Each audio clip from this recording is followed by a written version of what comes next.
சுவையான சமையல் சாதம் காய்கறிகளும் பிரமாதம் அந்த கௌரவ பிரசாதம் இதுவே எனக்கு போதும்.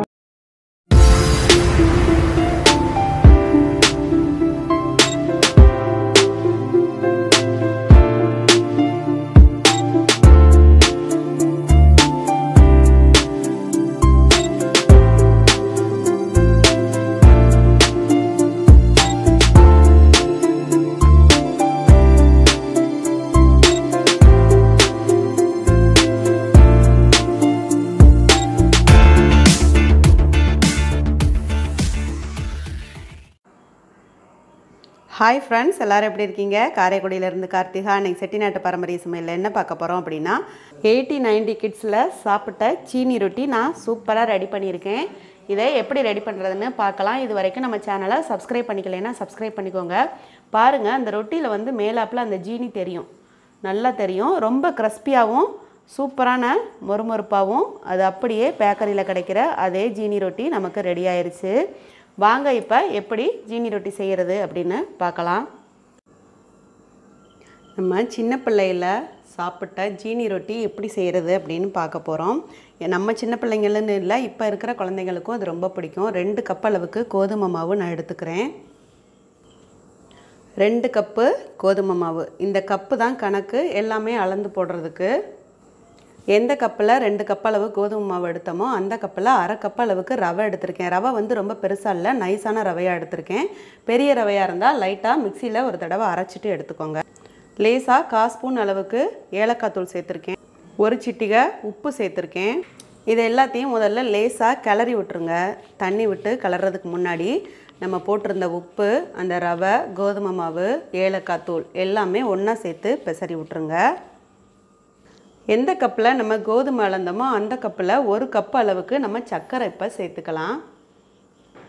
சேர்த்துட்டு இந்த கப்பில் அரை கப் அளவுக்கு வெது வெதுப்பான தண்ணி எடுத்துக்குவோம். தண்ணி கொஞ்சம் வெது வெதுப்பாக வச்சுக்கோங்க, ரொம்ப சூடாக இருக்கணும்னு இல்லை. இதை இப்போ இதில் ஊற்றிட்டு லேசாக கலந்து விடுங்க. எல்லா ஜீனியுமே நமக்கு மொத்தமாக கரையணும்னு இல்லை, ஓரளவுக்கு சர்க்கரை அந்த கலந்து விட்டுட்டா நமக்கு போதும். ஓரளவு அந்த நெருப்பு நமக்கு இருக்கணும். இப்போ நம்ம இதை வந்து அந்த மாவில் சேர்ந்து பிசைஞ்சுக்கலாம். மாவு நம்ம ஏற்கனவே எடுத்து வச்சுருந்தோம் இல்லையா? இப்போ என்ன பண்ணணும் அப்படின்னா, ஒரு 5 ஸ்பூன் அளவுக்கு வீட்டில் எண்ணெய் நம்ம தாளிக்கிறோமோ அந்த எண்ணெய் நம்ம சேர்த்துக்கலாம். அப்படி இல்லை அப்படின்னா நெய் கூட நீங்கள் சேர்த்துக்கலாம். ஒரு 5 ஸ்பூன் அளவுக்கு நெய் சேர்த்துக்கலாம். ஆயிலோட நல்லா இந்த மாவை பிசைஞ்சு விட்டுட்டு நம்ம பிடிக்கும்போது பார்த்திங்கன்னா இந்த மாதிரி பிடிக்கிற பதத்துக்கு நமக்கு வரணும். இந்த பதம் வந்துருச்சு அப்படின்னா நம்ம கரெக்டான மெத்தடு அப்படின்னு அர்த்தம். இதை நல்லா பெசரி விட்டுட்டு நம்ம ஜீனி கலந்து வச்சுருக்கோம் இல்லையா வெது வெதுப்பான தண்ணியில், அந்த ஜீனியை நம்ம அப்படியே அள்ளி போட்டு இப்போ நம்ம பெசரி விடலாம். அதாவது ஜீனி ரொம்ப கரைஞ்சிடக்கூடாது, அப்படியே நம்ம இதில் ஓரளவுக்கு நெருப்பாகவே சேர்த்துக்குவோம். சர்க்கரையை நான் ரொம்ப கரைக்காமல் இந்த பாருங்கள், இந்த மாதிரி நான் ஓரளவு அள்ளி போடுறேன். அப்போ தான் நம்ம வந்து பொரிக்கும்போது, பிஸ்கட் பொரிக்கும்போது அந்த ஜீனி வந்து நமக்கு மேலே வரும். இந்த பாருங்கள், இந்த மாதிரி நான் அள்ளி போட்டு எல்லாத்தையும் ஒன்றா சேர்த்து அப்படியே பிசைஞ்சு விட்டுறேன். பாருங்கள், மாவு வந்து நல்லா பாத்திரத்தில் ஒட்டாமல் நமக்கு இது மாதிரி அந்த பதம் கிடைக்கணும். என்ன காரணம் அப்படின்னா, ஜீனி வந்து நம்ம ரொம்ப தண்ணியில் கரைச்சிடக்கூடாது. கரெக்டான பதத்தில் நம்ம வந்து ஜீனியை இதில் அள்ளி போட்டு லேசாக தண்ணி இருக்கும்போது நம்ம பிசைஞ்சிட்டோம் அப்படின்னா நல்லா கரெக்டான நமக்கு மெத்தடு கிடைக்கும். அவ்வளோதாங்க, நல்லா கையில் ஒட்டாத அளவுக்கு நம்ம பிசைஞ்சிட்டாச்சு. பாருங்கள், நம்ம வெது வெதுப்பான தண்ணி ஊற்றி பிசைஞ்சதுனால மாவு நல்லா வந்து சாஃப்டாக இருக்குது. இப்போ நம்ம இதை அப்படியே ஒரு சப்பாத்தி கட்டையில் வச்சு தேய்ச்சிக்கலாம். இப்போது சப்பாத்தி கட்டையை எடுத்துகிட்டு அதில் லேசாக 1 ஸ்பூன் அளவுக்கு ஆயில் விட்டு நான் எல்லா இடத்துலையும் அப்ளை பண்ணிவிட்டு நம்ம பிசைஞ்சு வச்சுருக்கோம் இல்லையா மாவு, அதை எடுத்து இப்போ இதில் உருட்டிக்கலாம். இப்போ நம்ம பிசைஞ்சு வச்சுருந்த மாவு எடுத்து இதில் லைட்டாக லேசாக அப்படியே நம்ம டச் பண்ணிவிட்டு இதை நீல வாக்கில் நம்ம உருட்டி விட்டு 2 சேஃபாக நம்ம இதை கட் பண்ணிக்குவோம். பாருங்கள், நான் இந்த மாதிரி நீல சைஸாக வச்சுட்டேன். இதை வந்து சரி பாதியாக 2ஆக கட் பண்ணிவிட்டு ஒரு பாதியை தனியாக எடுத்துருவோம், ஒரு பாதியை நம்ம இப்போ தேய்ச்சிக்கலாம். கொஞ்சம் கனமாகவே நம்ம தேய்ச்சிக்குவோம். இந்த பாதி மாவை நம்ம எடுத்துட்டு ஒரு போல் நல்லா அப்ளை பண்ணி விட்ருங்க.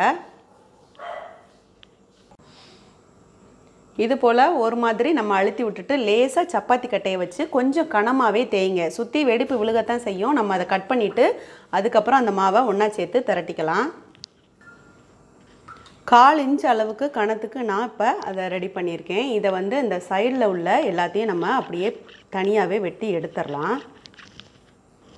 பாருங்கள், நான் இது போல் தனியாக ஒவ்வொரு பேஜையும் கட் பண்ணி இந்த மாதிரி நான் எடுத்துட்டேன். இந்த மாவை எல்லாத்தையும் தனியாக சேர்த்து ஒன்றா சேர்த்து நம்ம அப்புறமா உருண்டை பிடிச்சி தேய்ச்சிக்கலாம். இப்போ இதை நம்ம எந்த அளவுக்கு பிஸ்கட் தேவையோ அந்த அளவுக்கு ஈவனாக நம்ம கட் பண்ணிக்குவோம். அழுத்தி கட் பண்ணிவிட்டு அப்புறம் மெதுவாக நம்ம எடுத்துக்கலாம். எந்த சேஃப் தேவையோ அந்த சேஃபுக்கு நம்ம கட் பண்ணிக்கலாம். அந்த ஜீனி வந்து நம்ம வந்து ஒழுங்காக கரையாமல் போட்டிருந்தோம் இல்லையா, அது வந்து இதில் நல்ல நெருடலாக இருக்கும். நம்ம பொரித்து எடுக்கும்போது அது ரொம்ப சூப்பராக கிறிஸ்பியாக மேலே தெரியும்.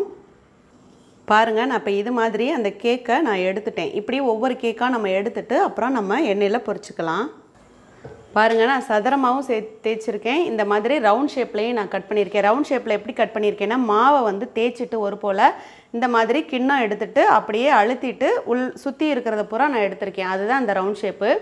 நம்ம இதை என்ன பண்ணணும் அப்படின்னா, அப்படியே போட்டோம்னா கூட நல்லா இருக்காது. இதை வந்து லேசாக கத்தியோட பின்பக்கத்தை வச்சு லேசாக அப்படி ஒரு கோடு மட்டும் அப்படியே நீங்கள் போட்டிங்க அப்படின்னா பொரிஞ்ச பிறகு பார்த்தீங்கன்னா அது ரொம்ப சூப்பராக இருக்கும் பார்க்குறதுக்கு.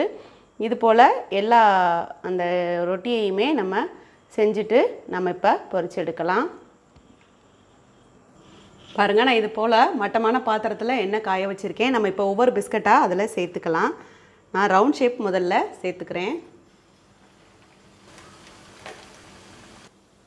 பாருங்கள், நல்லா வந்து நமக்கு ஒரு கலர் கிடச்சிருச்சு. இப்போவே லேசாக நம்ம இதை உடச்சிடாமல் அப்படியே திருப்பி விடணும்.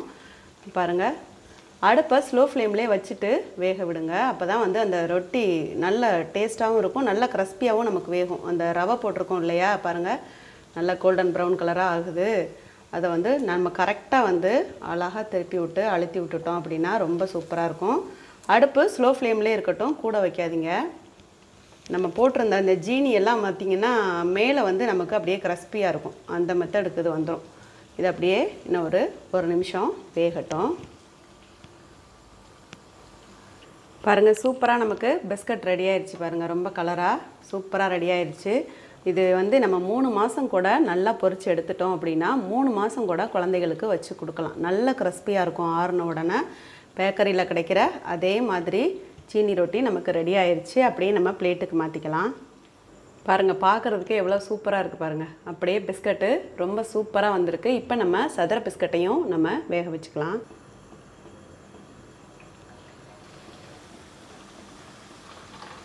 பாருங்கள், இந்த பிஸ்கட்டும் நம்ம பொரிச்சு எடுத்தாச்சு. நல்லா ஆறட்டும். ரொம்ப சிம்பிளாக 10 நிமிஷத்தில் நமக்கு பாருங்கள் சூப்பராக ஜீனி ரொட்டி ரெடி ஆயிடுச்சு. இது போல் நீங்களும் ட்ரை பண்ணி பார்த்துட்டு எனக்கு கமெண்டில் கமெண்ட் பண்ணுங்கள், லைக் பண்ணுங்கள், சப்ஸ்கிரைப் பண்ணுங்கள், வீடியோவை ஷேர் பண்ணுங்கள். தேங்க்யூ.